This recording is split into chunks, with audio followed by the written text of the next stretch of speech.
أن يرزق العبد الاستغفار، يفرح العبد بالاستغفار في أوقات الخلوة.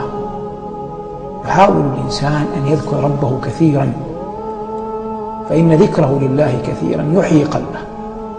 فإذا أقبلت المعصية تناديه كان القلب حيا فيمتنع، لكن إن لم يكن القلب قد ألف أن يذكر الله في الخلوة كاد أن يموت، يضعف، يسقم، يمرض. فلهذا إذا نادته المعصية قد يكون أقرب إلى أن يجيبها. لكن كما قلت ذكر الله في الخلوة تبارك اسمه وجل ثناؤه به تحيا القلوب. وإذا أصبحت القلوب مطمئنة خاشعة حية قلما تستجيب للمعاصي، وإن كان كل بني آدم خطاء.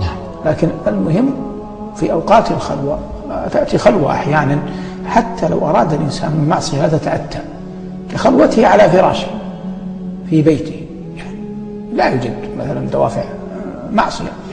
مثلا إذا كان متزوجا البيت يعج بالصبيان، وإذا كان كبيرا يعني ليس في ساحات معينة يعصى الله فيها. هذه الخطوة لا ينبغي أن يكون الإنسان مجرد يألف فراشا ووسادة، وقتها ليس شرطا أن يشعر بك غيرك، يتفكر في عظمة الله، في مخلوقات الله، يأخذ اسمين من أسمائه الله الحسنى التي قرنهما الله في كتابه، يحاول أن يرددها، يقرأها، يرددها، يحيا به قلبه. مثلا قول الله في الشعراء: إن في ذلك لآية وما كان أكثرهم مؤمنين وإن ربك لهو العزيز الرحيم.